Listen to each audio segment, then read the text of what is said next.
아, 오늘 36장, 예레미야 36장, 제가 한번, 어, 이거는 되게 내용이 뭐 쭉 일관된 내용이라 좀 길지만 그냥 36장 전체를 한번 좀 읽어보겠습니다. 유다의 요시야 왕의 아들 여호야김 제4년에 야훼께로부터 예레미야에게 말씀이 임하니라. 이르시되 너는 두루마리 책을 가져다가 내가 내게 말하던 날 곧 요시야의 날부터 오늘까지 이스라엘과 유다와 모든 나라에 대하여 내가 내게 일러준 모든 말을 거기에 기록하라. 유다 가문이 내가 그들에게 내리려 한 모든 재난을 듣고 각기 악한 길에서 돌이키리니 그리하면 내가 그 악과 죄를 용서하리라 하시니라. 이에 예레미야가 네리야의 아들 바룩을 부르매 바룩이 이게 좀 너무 어색하네요. 이제 그냥 읽든 지금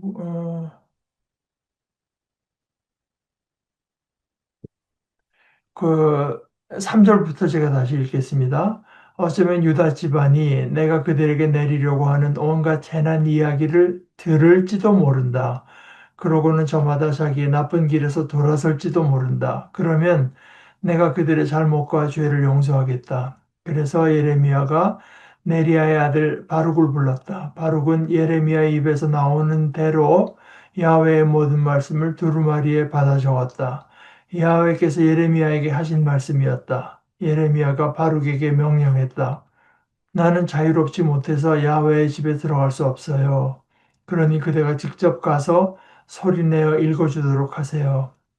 나의 입에서 나오는 대로 두루마리에 받아 적은 야훼의 말씀을요. 금식하는 날에 백성의 귀에 들리도록 야훼의 집에서요. 또한 다른 도시에서 온 유다 사람들의 귀에 들리도록 소리내어 읽어주세요. 그러면 어쩌면 그들의 탄원이 야훼 앞에 이르게 될지 몰라요. 그들이 저마다 자기의 악한 길에서 돌아설지도 몰라요. 야훼께서 이 백성을 향해 품고 있다고 말씀하신 분노와 노여움이 크기 때문입니다.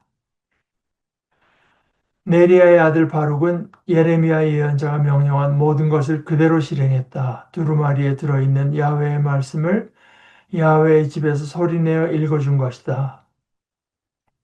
요시야의 아들 여호야김이 유다 임금이던 다섯 해째 아홉째 달에 일어난 일이다. 야훼 앞에서 금식하기로 온 백성이 예루살렘에서 선포했다. 유다의 도시들에서 예루살렘에 들어오는 백성 모두가 금식하기로 한 것이다. 바룩은 두루마리에 들어있는 예레미야의 말을 야훼의 집에서 소리내어 읽어주었다. 사반의 아들 그마리아 서기관의 방에서였다. 그 방은 야훼의 집 세문 출입구 윗뜰에 있었다. 온 백성의 귀에 들리도록 읽어주었다. 두루마리에 적힌 야훼의 모든 말씀을 미가 여호가 들었다. 그는 그마리아의 아들이자 사반의 손자였다. 그가 왕궁으로 내려가서 서기관의 방으로 들어갔다. 마침 거기에 모든 고위 관리들이 앉아 있는 것이 아닌가. 엘리사마 서기관, 스마야의 아들 들라야, 악볼의 아들 엘나단, 사반의 아들 그마랴, 하나냐의 아들 시드기야, 그 밖에 모든 고위 관리들이 있었다. 미가 여호는 그들에게 자신이 들었던 모든 말씀을 알려주었다. 두루마리의 말씀을 바룩이 백성의 귀에 들리도록 소리내어 읽어주었을 때 들었던 말이다. 그러자 모든 관리가 여후디를 바룩에게 보내어 말했다. 여후디는 느다니아의 아들이자 셀레마의 손자이자 구시의 증손자였다. 그대가 백성의 귀에 들리도록 소리내어 읽어준 말씀이 들어있는 두루마리를 손에 들고 오시오. 네리야의 아들 바룩이 두루마리를 손에 들고 그들에게 왔다. 그들이 바룩에게 말했다. 이리로 앉아서 우리 귀에 들리도록 두루마리의 말씀을 소리내어 읽어주시오. 그래서 바룩이 그들의 귀에 들리도록 소리내어 읽어주었다. 그 모든 말씀을 듣고서 그들은 무서워하며 서로 쳐다보았다. 그러고는 바룩에게 말했다.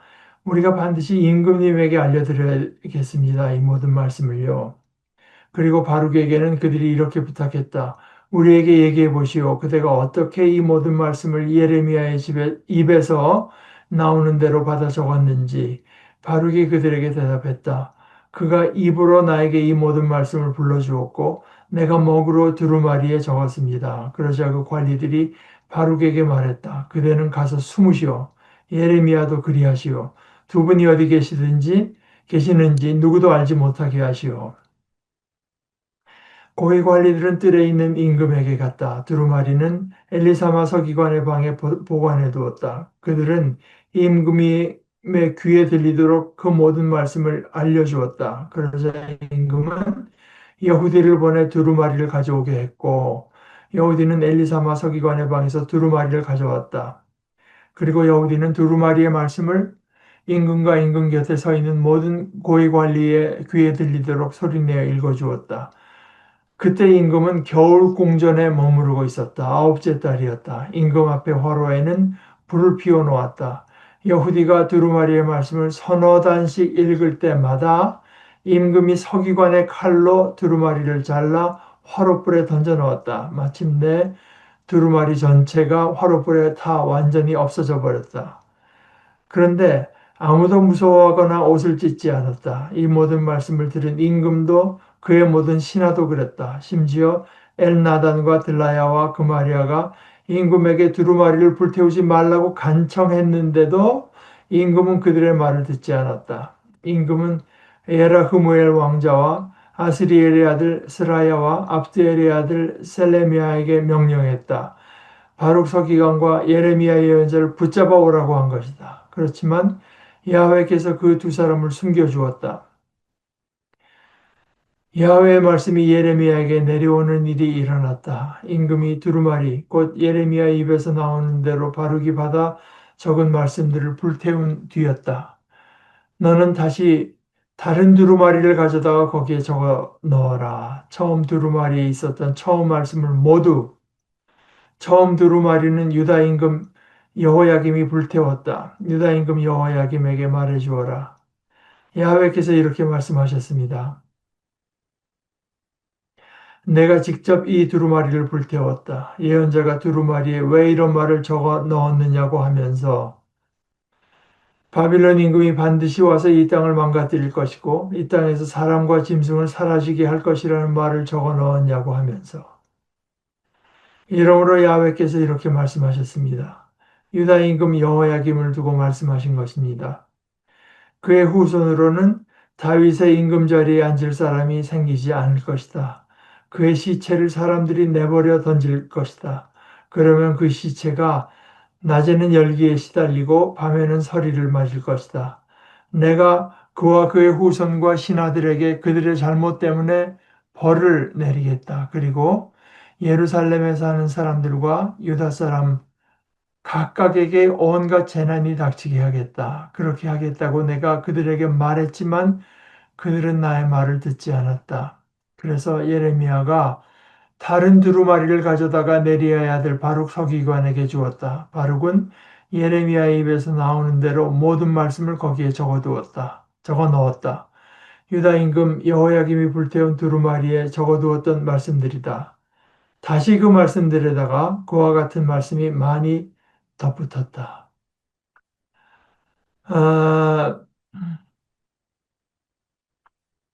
이, 한번 좀 이렇게 크게 보면은, 이제 34장에서는 그 시드기야 임금에게, 그러니까 그 히브리인들의 노예를 풀어주겠다고 선포했다가 다시 이제 그걸 뒤집은 것이 얼마나 그 하나님께 반역하는 행위인가.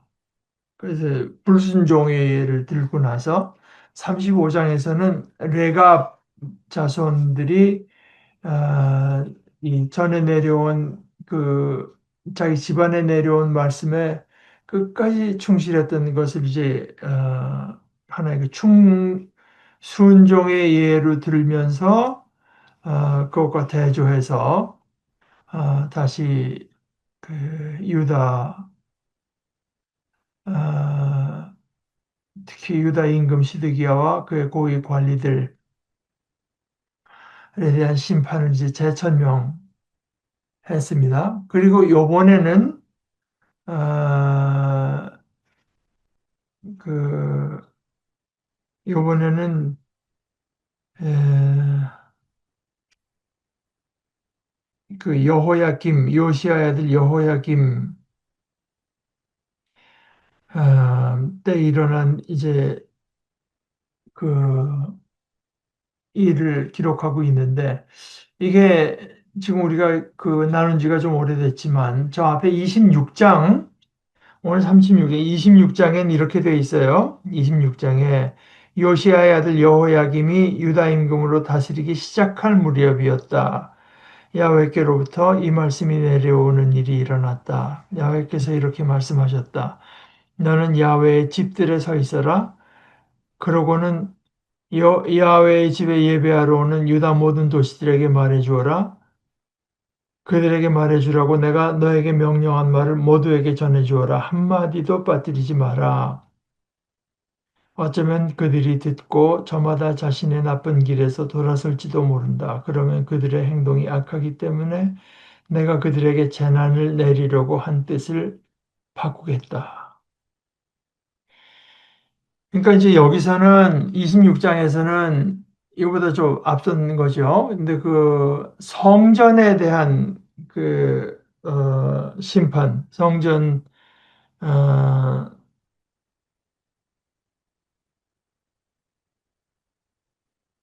여기,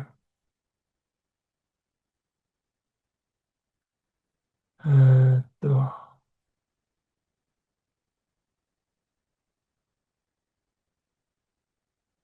6절에서는 이제 하나의 말을 계속 따르지 않으면 이 집을 실로처럼 되게 하겠고 이 도시를 땅의 모든 민족에게 저주의 대상이 되게 하겠다고 했는데 어, 이 예루살렘이라는 도시가 주 타겟이 됐는데 이걸 이 예레미야를 이제 처형하자라고 할 때 그 원로 몇 사람이 17, 18절에서 옛날 있었던 일을 그 유다 임금 히스기야 때 미가 선지자가 한 말, 전능하신 야훼께서 이렇게 말씀하셨습니다 하면서 시온을 사람들이 밭처럼 갈아엎을 것이다. 예루살렘이 쑥대밭이 될 것이다. 성전산이 숲을 우거진 높은 곳이 될 것이다. 그러니까 이제 예루살렘이 예루살렘인 것은 역시 거기 이제 성전이 있기 때문인데 그때도 상당히 비슷한 하나님께서 아, 너 네가 직접 가서 내 말을 전해라. 혹시 그들 가운데에서 그 얘기를 듣고 저마다 이것은 이제 집단의 대상이라기보다는 각 개인이 저마다 자신의 나쁜 길에서 돌아설지도 모른다. 그러면 그들의 행동이 악해서 내가 그들에게 재난을 내리려고 한 뜻을 바꾸겠다고 한 것과 굉장히 비슷합니다. 그러니까 26절에서 36장까지 오면서 이제 이건 거진 여태까지 온 어떤 하나 일단락을 맺는 그런 느낌이에요. 아까 그거는 이제 여호야김이 다스리기 시작할 때였고 여기는 유다 임금이던 넷째 해에 하나의 말씀이 예레미야에게 내려왔는데 이번엔 적어라, 적어라. 아, 적되 요시야 때 너에게 말한 날로부터 오늘까지 너에게 한 모든 말을 적어라.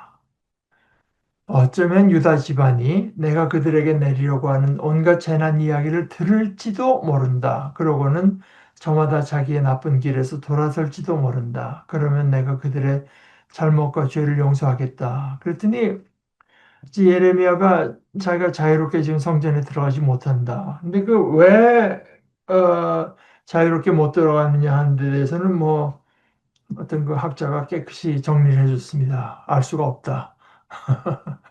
왜 자유롭지 못한지는 이제 알 수가 없지만, 하여간 자유롭지 못해서 그 성전에 들어가는 것 자체가 내 뜻과 같지 않으니 내가 이 적은 이 내용을 당신이 직접 가서 내가 이제 불러줄 테니까 그걸 적어서 그래서 이 바룩이라는 사람이 이제 예레미야의 그 비서 같기도 하고 이게 그 바울 같은 경우에는 이제 그 어떤 그 대서인 대신 쓰는 그러니까 자신은 이제 감옥 같은 데서 이렇게 왔다 갔다 하면서 했는지 앉아서 했는지 이제 내용을 정리해서 말로 부르면 그 받아 쓰는 사람이 이제 대신 받아 쓰는 사람 그러다가 마지막에 가면 바울 사도가 이 서명은 내가 직접 내 손으로 하는 겁니다 하고 추가하기도 하고 그걸 이제 영어로는 아마뉴엔시스라고 하는 그 대서인인데 이것도 바룩도 이제 그 역할을 하는 것 같아요. 근데 다만 뭐 바울 사도 때도 오늘과 같다고 말할 수는 없지만 특히 뭐 예레미야 이때야 이렇게 글을 알고 글을 자유롭게 받아 쓸 수 있는 사람이면은 상당히 고급 이제 훈련을 받은 이었다고 합니다.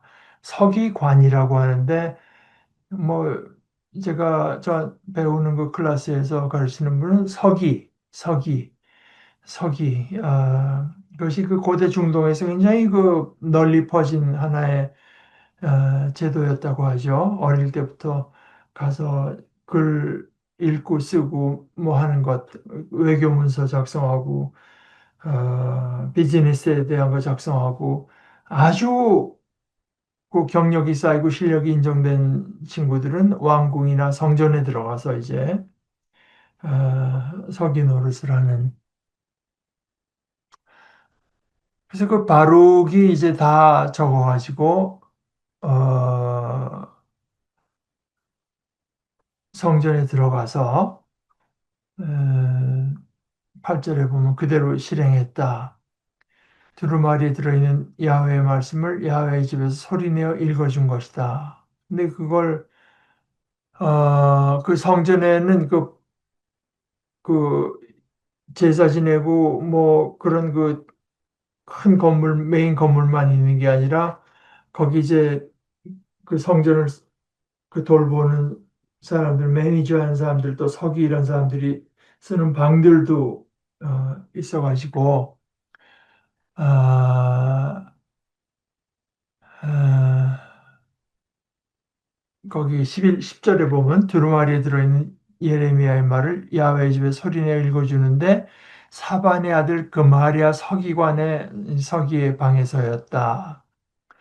그 방은 야훼의 집 세문, 뭐 문이 여러 개 있으니까 그 중에 세문이라고 불리던 그 문이라고는 출입구 아니겠습니까? 그 윗뜰에 있었다.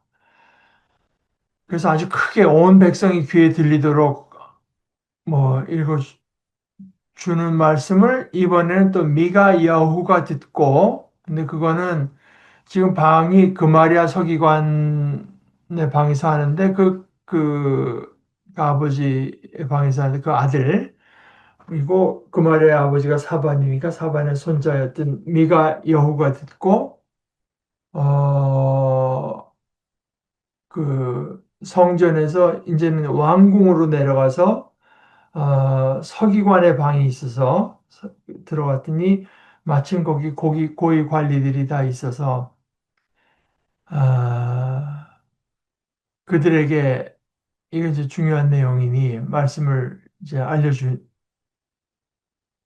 줍니다. 아, 그러니까 14절에 보면 여후디라고 하는 사람을 그 두루마리를 직접 썼다는 바룩에게 보내서 그 두루마리를 손에 들고 오라. 그래서 이제 와서 소리내서 읽어달라고 하니까 읽어줍니다. 그러니까 그들이 듣고 이제 두려움에 사로잡혀서 서로 쳐다보면서 이거는 우리의 선에서 끝낼 게 아니라 임금한테 알려야 될 말이다. 이 모든 말씀을요. 그러니까 이제 그 말 속에서 어떤 그, 그 힘을 느낀 거죠. 그래서, 바룩에게 이게 어떻게 당신이 이렇게 쓰게 됐나. 그랬더니 바룩이 예레미야가 모든 말씀을 불러줬고, 내가 두루마리에 적었다. 그랬더니 관리들이 우리가 이제 왕에게 가서 알릴 텐데 그러면 당신도 무사하지 못하고 예레미야도 무사하지 못할 테니 숨어라.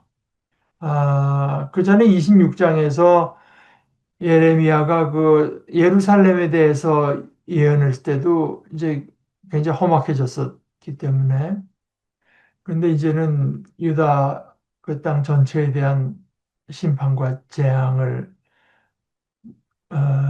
말씀하는 내용을 듣고 무사하지 못할 때니 숨어라.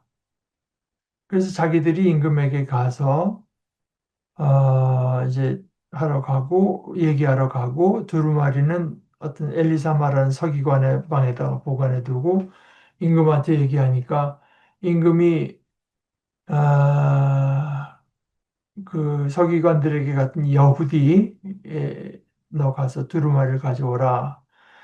그러니까 여호다가 서기관의 방에서 두루마리를 가져오고 이제 아마 읽으라고 했겠죠. 그래서 여호디가 두루마리의 말씀을 임금과 임금 곁에 서 있는 모든 고위 관리의 귀에 들리도록 소리내 읽어주는데 그때 추우니까 임금 앞에 화로에 불을 붙여 놓은 그 불에다가 아, 그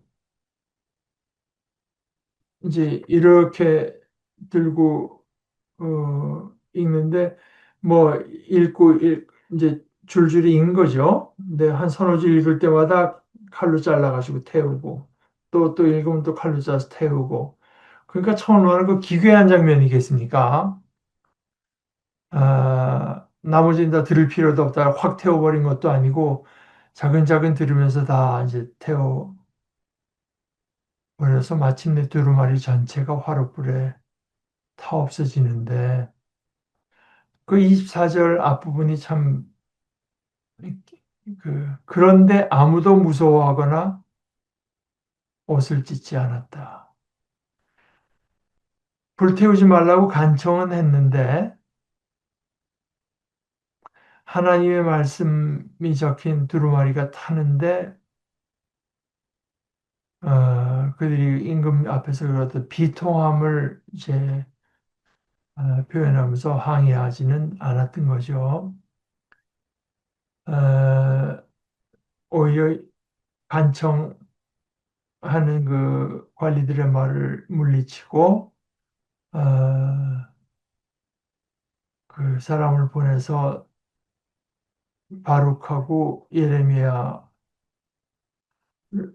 붙잡아 오라고 했지만 하나님께서 그 두 사람을 섬겨주셨다. 뭐 어떻게 숨겨주셨다는 어떤 그 디테일한 얘기는 여기 관심사가 아닙니다.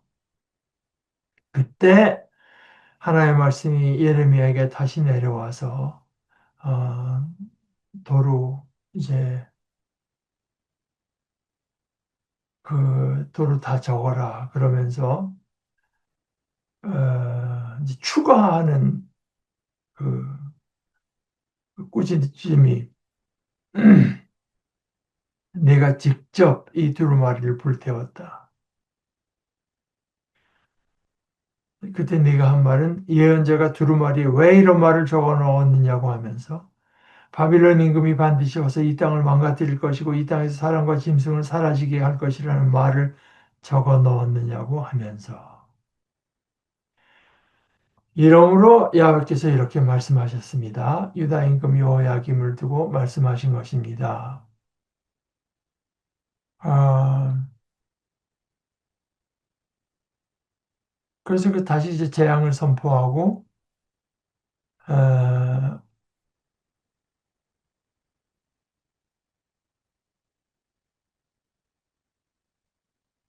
예레미야가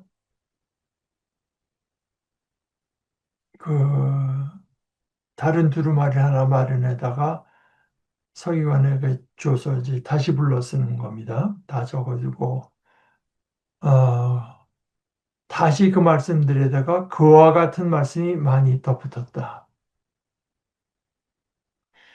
역시 이제 그 일관되게 나타나는 내용은 뭐라고 할까? 사실 일관되게 나타나는 내용 가운데서 특별히 우리에게 이제 그 절실한 내용이라고 하는 것은 하나님의 말씀 또 하나님과의 관계 구체적으로는 하나의 말씀에 순종하고 하나님만을 의지하고 그것이 결국 이제 하나의 말씀에 대한 그 순종으로 나타나는 거죠.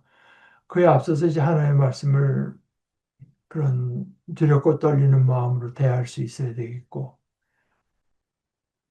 그것 때 언뜻 보면은 세속 권력이지만 그러나 이제 그것과 거진 한 통속으로 얽힌 종교라고 하는 것.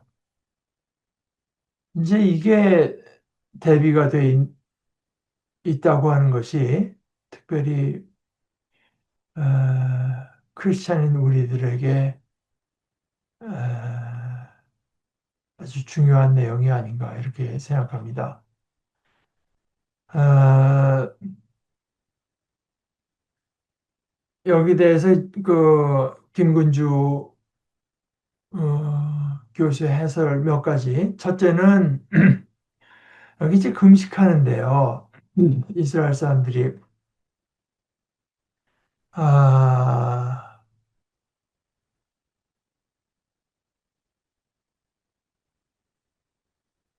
이게 9절입니다. 요시아의 아들 여호야김이 유다 임금이던 다섯째 해 아홉째 달에 일어난 일이다. 야훼 앞에서 금식하기로 온 백성이 예루살렘에서 선포했다. 유다의 도시들에서 예루살렘에 들어오는 백성 모두가 금식하기로 한 것이다. 우리가 여기를 좀 심각하게 이제 좀 살펴볼 때가 아닌가 저는 이제 그렇게 생각하는 것이 사실 이게 금식이라고 하는 게 쉬운 게 아니지 않습니까? 뭐 이게 생짜로 다 굶는 게 아니라고 해도 게다가 이거는 그 온 백성이 임금 앞에서 금식한다고 하면은 지금 뭐 임금이 목사들 몇들 조창기도에만 해서 가는 것만 해도 뭐 굉장히 그 종교 행사에 참석한 것으로 여기는 반에 그 정도가 아니라 온 백성이 하나님 앞에 이제 금식한다. 지금 제가 자꾸 이렇게 빌드업하는 내용은 뭐냐면 아마 오늘날 이런 일이 일어나면 그 한국 교회의 그 자부심이 어떠했을지 참 우리나라가 이 온 백성 아니라 뭐 온 크리스찬이라고 온 교회라고 해도 맞아요. 온 교회 정도로 축소하더라도 온 교회가 하나님 앞에 금식한다. 금식하자는 얘기는 있었어도 실제로 한다. 아, 유다의 도시들에서 이제 예루살렘으로 집결해가지고 또 금식. 그런데 그 금식이라고 하는 것, 그것 또 하나는 하나님께서 다윗 가문에게 주신 어떤 그 언약, 하나님께 주신 언약인데 그들이 다 소용이 없어져요. 하나님의 말씀을 귀담아 듣고 그것에 순종하지 않으면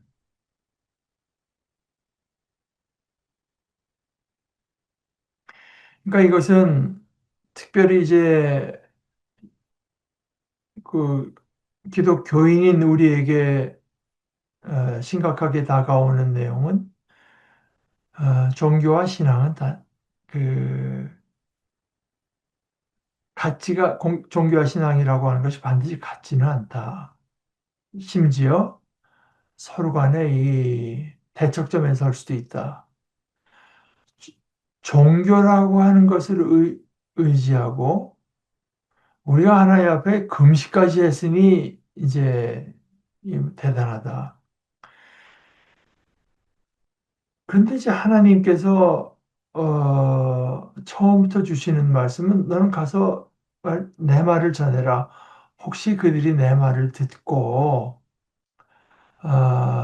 각각 자기의 악한 길에서 돌아설지도 모른다.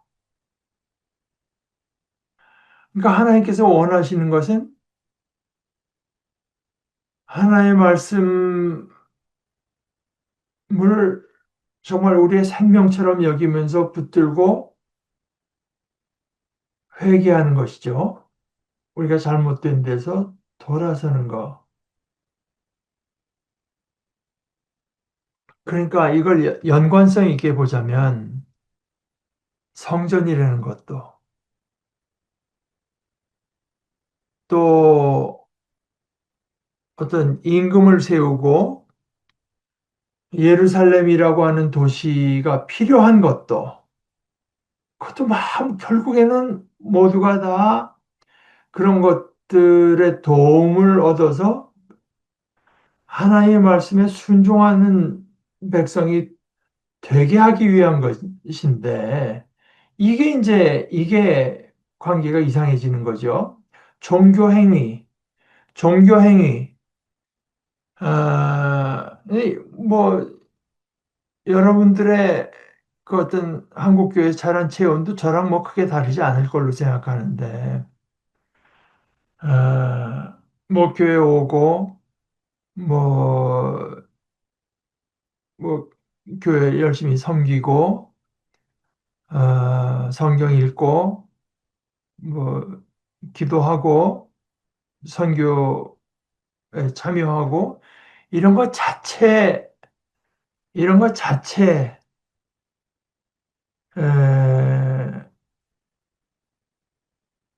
가 이제 하나님을 기쁘시게 하는 것으로 어, 가르치고 있고 서로 주고받고 있고 아, 심지어 심지어는 그런 어떤 종교 행위, 종교 활동, 종교적인 생활이 하나님의 말씀을 이제 이 두렵고 떨리는 마음으로 받고 거기에 어긋나는 거를 이제 돌이켜서 회개하고 하는 이런 것을 때울 수 있는 것처럼, 마치 때울 수 있는 것처럼, 이걸 했기 때문에 이거는 좀 소홀히 해도 되는 것처럼, 뭐 노골적으로 그렇게 말은 안 하더라도, 어,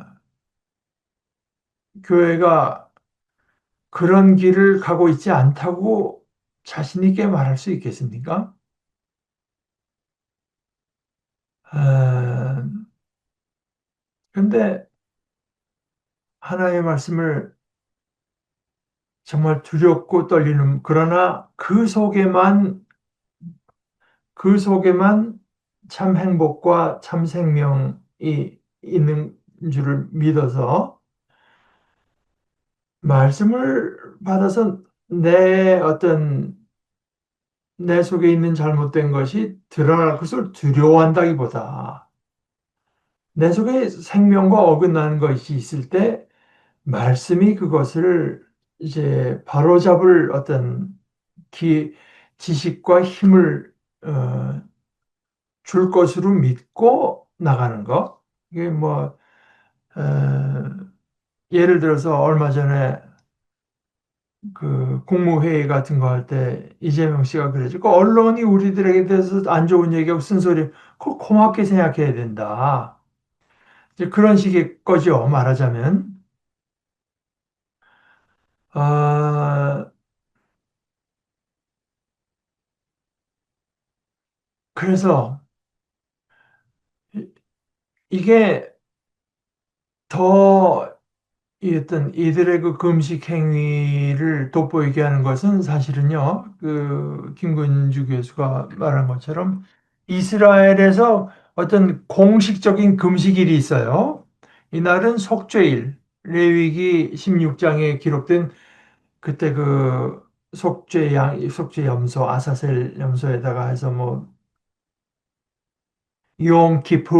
용키푸르라고 하는 그 뭐 대속죄일이라고 하고 Day of Atonement.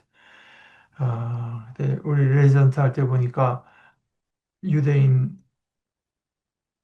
아이스인데 그날 휴가 맡아갖고 병원에 안 나오더라고요. 그래서 내가 뭐 이렇게 비꼬는 말이 아니라 이게 약간 농담도 아니죠. 너희 그 유대인들은 그 뭐야 대속죄일에 주로 뭐 하냐 회개하냐 그랬더니 뭐 결국 그런 거라고 뭐 이제 그런 회의하는 그런 거라고 이제 공식적인 금식일은 그 속죄일 하루뿐입니다. 근데 아마 여기서는 그것까지 더 추가해서 지금 나라가 워낙 그 위기에 처하니까 추가해서 추가로 선포된 날인 것 같아요. 그러니까 이제 가는 길이 전혀 다른 겁니다. 위험할 때 우리가 하나님 앞에 이런 우리가 그 회개까지 금식까지 합니다. 이제 이런 걸 내세우는 것으로서 이 하나님의 도움을 얻을 수 있으리라고 여기는 것과 근데 그러고 여기고 있는데 하나님의 말씀이라고 하면서 자기한테 와서 이제 전하는 그 예언자가 그거 다 소용없고 말하자면 어, 각자 자기가 가는 잘못된 길, 나쁜 길에서 돌아서야 된다. 그것 때문에 지금 이런 재앙이 임하는 것이 나에 대한 어떤 종교적인 어떤 행동이 뭐 그게 모자라서 너희가 이런 일을 당하는 것이 아니다. 아, 그러니까 이제 듣기 싫은 겁니다. 왜냐하면은 자기가 제일 가기 싫은 길이 그 길이거든요. 종교라고 하는 걸 열심히 하는 그 동기가 꼭 뒤집어 말하자면 그거 안 하려고. 그거 하기 싫어서. 하나님 앞에 내 에고, 내 자존심을 확 이제 누르고, 어, 내가 스스로 내가 돈도 있고 뭐 어떻게 해가지고 내 안전을 마치 하나님, 내 어떤 뭐 미래가 하나님의 손에 전적으로 달려 있다고 하는 것은 받아들일 수 없는 것처럼. 마치 내 운명이 사람들의 손에 있고 달려 있는 것처럼.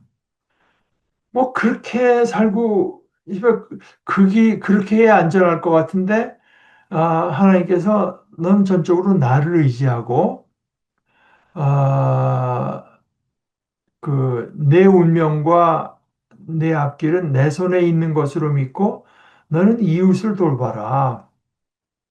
이웃 가운데 억울한 일을 당하고 잘못된 일을 당하는 사람들이 없는가?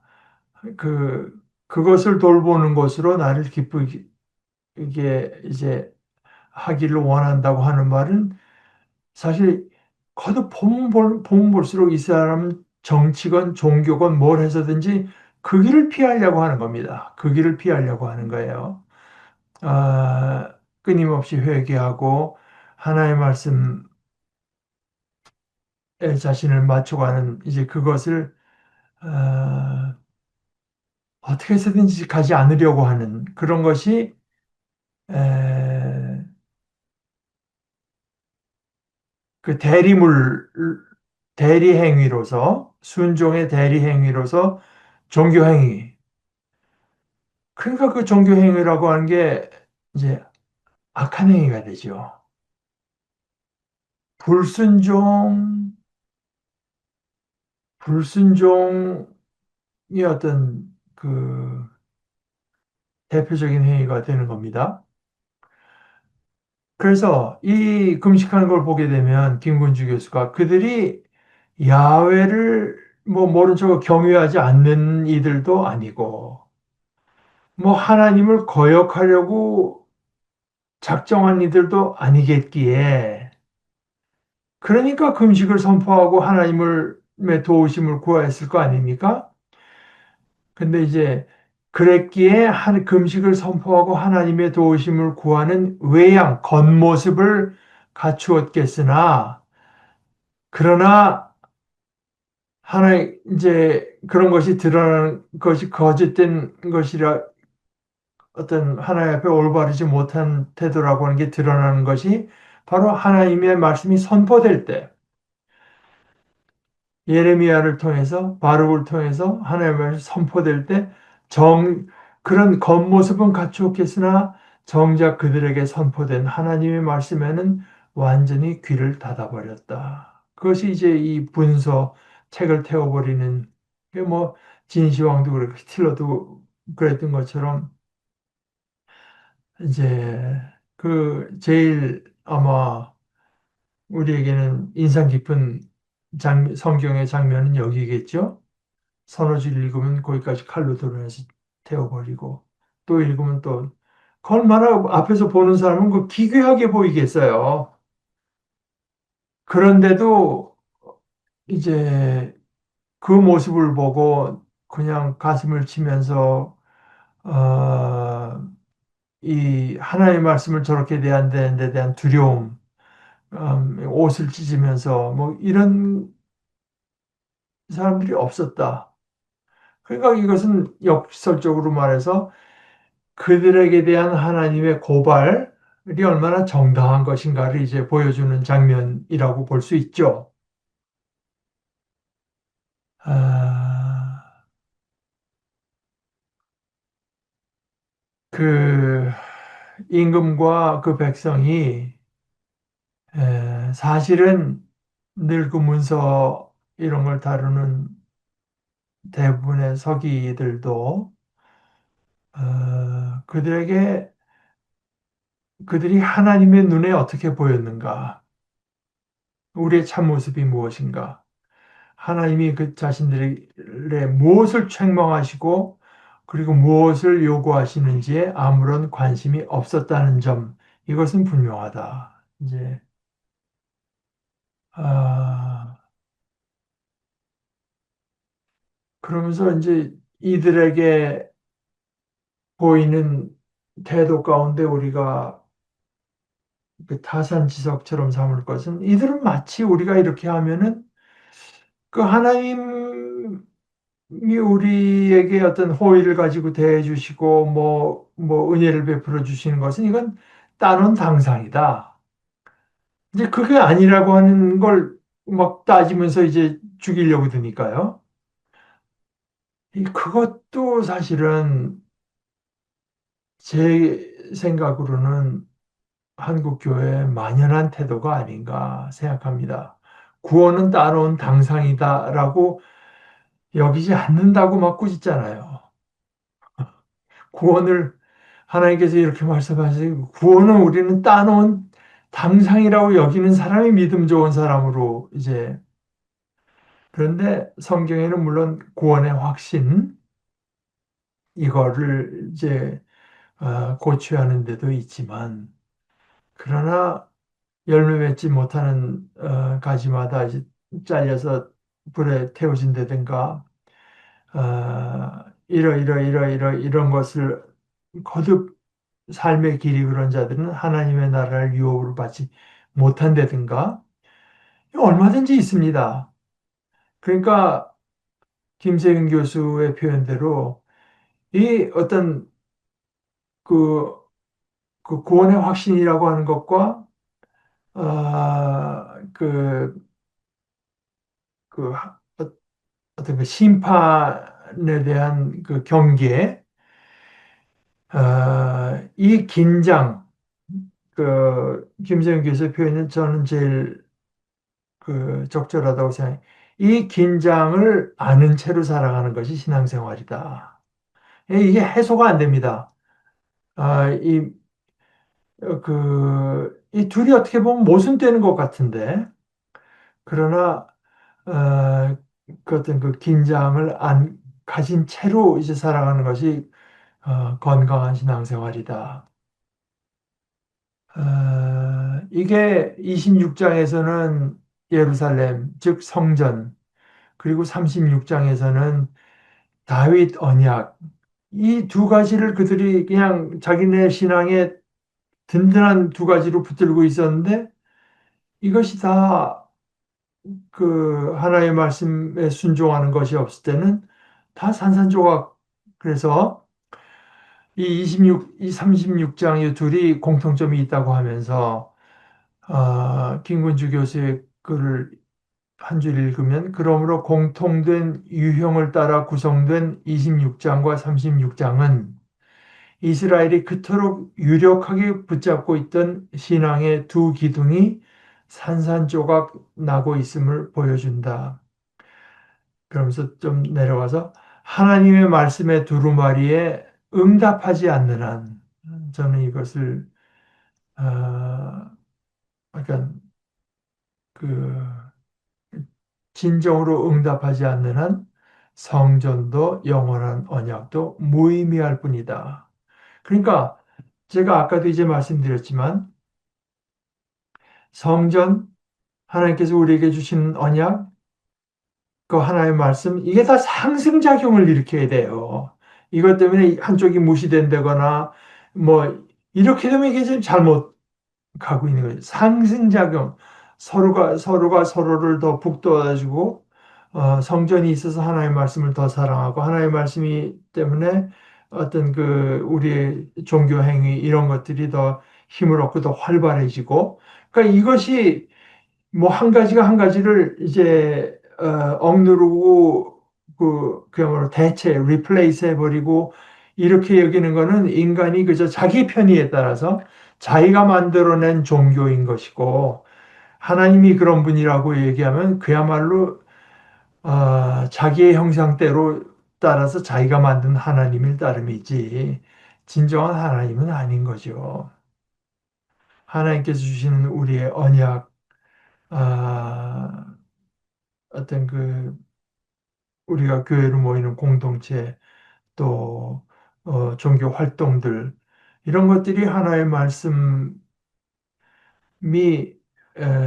과연 그렇구나 하는 것이 더 확인되는 어떤 기회로서 또 어떤 의미에서는 또 발휘되는 기회이기도 하고요.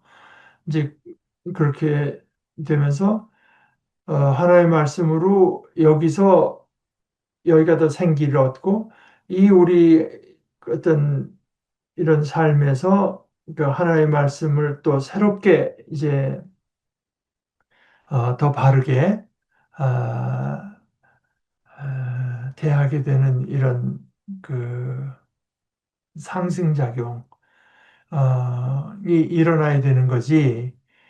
이게 이거 뭐 말씀이고 언약이고 하는데 결국 하나의 말씀이 전파됐을 때 이제 그게 듣기 싫고 이거 이런 귀절은 좀 너무 부담스러우니까 우리가 빼고 가고 이렇게 되면은 굉장히 심각한 문제가 됩니다. 그래서 이것이 학문적인 레벨에서 이루어질 때 소위 성서 해석학 같은 거를 말하면서 어떤 신학자가 큰 원칙으로 든 것 중에 두 가지가 하나가 성경을 읽을 때 발췌하지 말라. 네가 이건 빼고 이건 뭐 그리고 통일성 있게 이해해야 된다. 이제 그거는 뭐 우리가 두고두고 어, 좀 확인할 내용인 것 같습니다. 자라나고요. 자, 우리가 오늘 그 정도 보시고 다음 주에는 37장으로 넘어가도록 하시겠습니다. 우리 같이 기도하실까요? 하나님 아버지, 저희들의 마음 속에는 참 뿌리 깊은 어리석음이 있고, 저희들은 어, 아버지를 가장 분명하고 가장 복된 분으로 어, 여기는 마음이 저희들 속에 참 적습니다. 주님. 어, 그러나 저희들의 그런 모습 그대로 저희들이 주님 앞에 진정으로 나가기만 하면 주님은 그것을 기뻐하시고 말씀으로 또 아버지의 성령으로 또 저희들에게 주시는 성도의 교제와 온갖 선물로 저희들을 세워주시고 길러주시고 강건케 해주시는 줄 믿습니다. 간절히 원하오니 저희들에게 그 은혜를 허락하여 주시옵소서. 예수님의 이름으로 기도합니다. 아멘.